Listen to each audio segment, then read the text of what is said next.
Le meilleur moment pour passer freelance, c'était hier, et le deuxième meilleur moment, c'est dès aujourd'hui. Dans la vidéo précédente, je t'ai expliqué le process complet pour devenir freelance.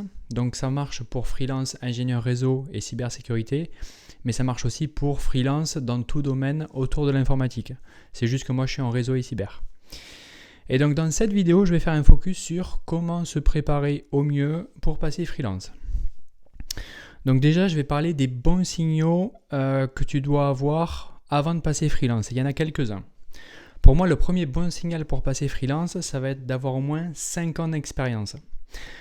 Dès que tu as fait 5 ans d'expérience, ça veut dire que tu as déjà travaillé sur pas mal de projets. Et moi, j'estime, et les clients qui recrutent des freelances estiment qu'à partir de 5 ans, tu as déjà une bonne assise technique et qu'ils vont pouvoir compter sur toi en toute autonomie pour des gros projets internationaux.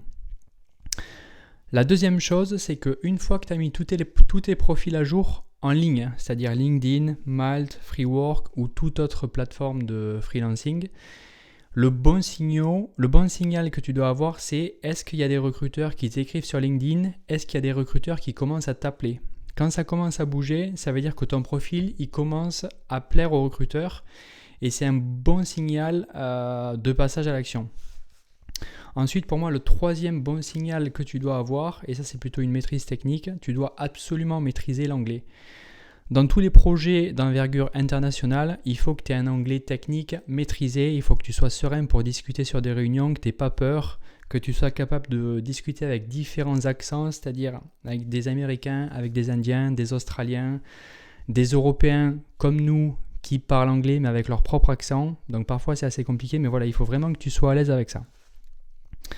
Ensuite, l'autre bon signal, c'est plus un signal financier. Si tu veux passer freelance, pour moi, il faut avoir au moins 6 mois d'épargne de précaution pour être serein, c'est-à-dire qu'avant de trouver ta première mission, une fois que tu auras démissionné, peut-être que ça va tarder un peu, donc peut-être que tu vas attendre 1 mois, 2 mois, 3 mois, et donc là, il faut avoir une épargne de côté pour voir venir, et suivant ton appétence ou ton risque par rapport à l'argent, si tu penses que 6 mois c'est pas assez, peut-être va à 8, 10, 12 mois d'épargne de précaution, pas plus, sinon après c'est pas raisonnable. Mais voilà, suivant ta peur par rapport à l'argent, je dirais qu'il faut entre 6 et 12 mois d'épargne de précaution, comme ça tu es tranquille. Et je pense que le dernier bon conseil ou le bon signal qu'il faut avoir en tête, c'est si tu veux passer freelance, il faut que tu aies une vie personnelle stable. Donc plusieurs exemples, si tu as un enfant ou deux à gérer tout seul par exemple, ou si tu es en pleine séparation avec ton compagnon ou ton compagnon, ou tout autre exemple qui affecte ta vie personnelle, c'est peut-être pas un bon signal. Et là dans ce cas-là, donne-toi quelques mois pour retrouver une situation saine, stable, et aller à fond dans le freelance dès que tu es prêt de ce côté-là. Ensuite, j'aimerais parler des peurs que j'entends le plus souvent de la part d'anciens collaborateurs ou de la part de gens qui potentiellement voudraient se lancer, mais qui ont toujours cette crainte de passer freelance. Donc il y a toujours les peurs principales qui sont de se dire « Ok, passer indépendant, ça me fait trop peur parce qu'il y a trop de démarches administratives, déjà pour créer son entreprise. » Alors le plus simple, comme je l'ai expliqué dans la vidéo précédente, c'est de créer son auto-entreprise et ça permet de tester déjà si on est fait pour le freelance et de manière très simple. Donc créer son auto-entreprise, ça se fait très rapidement, ça se fait en ligne et au bout de quelques jours, tu obtiens ton numéro SIRET, c'est-à-dire ton numéro d'identifiant d'entreprise. Donc ça, c'est très très très simple. La deuxième peur que j'ai pu voir, c'est j'ai pas envie de gérer la facturation. La facturation, ça me fait peur, j'y connais rien. Là encore, c'est un faux problème.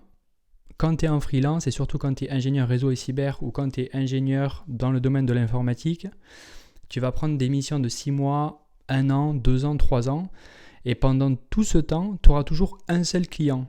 Un seul client, ça veut dire que tu vas envoyer une facture par mois à ton client et c'est tout.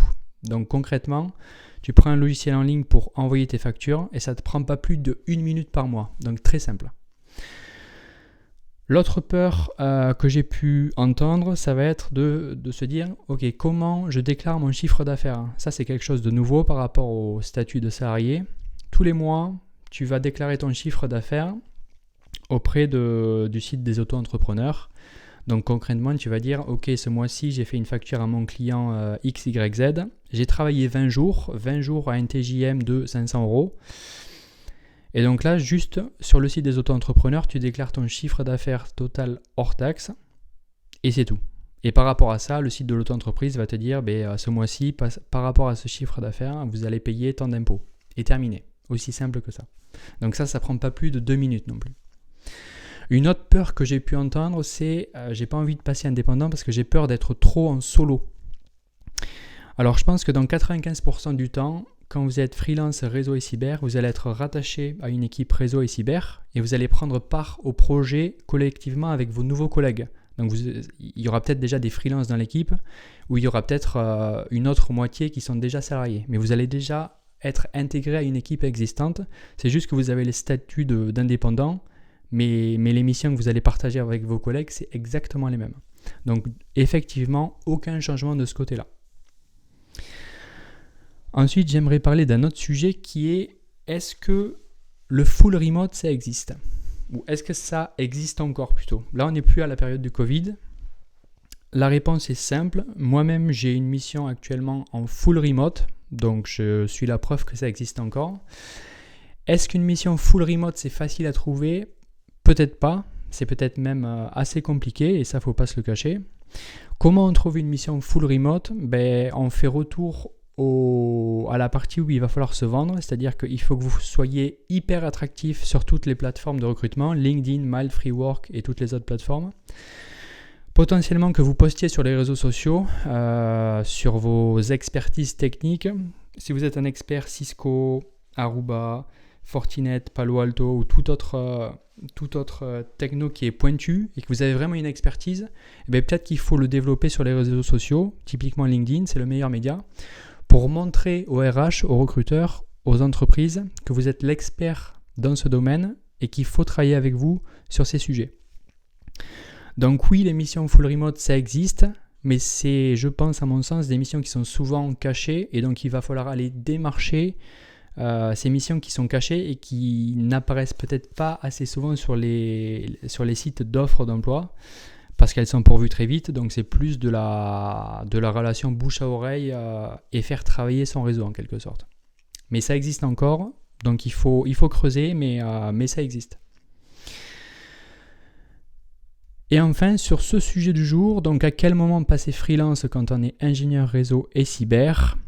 La chose que j'ai envie de dire, c'est que ce n'est pas une décision irréversible. C'est-à-dire que si, après quelques mois, vous voyez que ce statut d'indépendant, ça ne vous convient pas, ou bien si ça vous fait trop peur de galérer à trouver une mission potentiellement de 1 mois, 2 mois, 3 mois entre chaque mission, ou pour toute autre raison qui vous déplaît d'être indépendant, dans le pire des cas, vous avez juste à retourner au salariat et c'est terminé.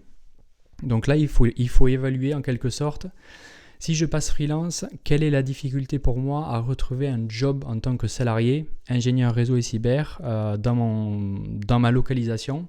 Est-ce que je vais mettre 1 semaine, 1 mois, 6 mois ? Et ça peut vous aider à prendre une décision rationnelle. Mais il n'y a pas de décision irréversible. Si vous n'aimez pas, vous revenez au statut d'avant et on n'en parle plus. Terminé. Donc pour conclure cette petite vidéo, pour moi, passer freelance, c'est une décision qui se prépare. C'est une grosse décision, bien sûr, mais si c'est préparé sereinement, on peut avoir une transition qui est très fluide. Et si vous préparez tout ça minutieusement, si vous vous faites accompagner, ça va très bien se passer. C'est mon cas, je regrette absolument pas. Donc je vous recommande vivement au moins d'y réfléchir et pourquoi pas d'essayer. À plus.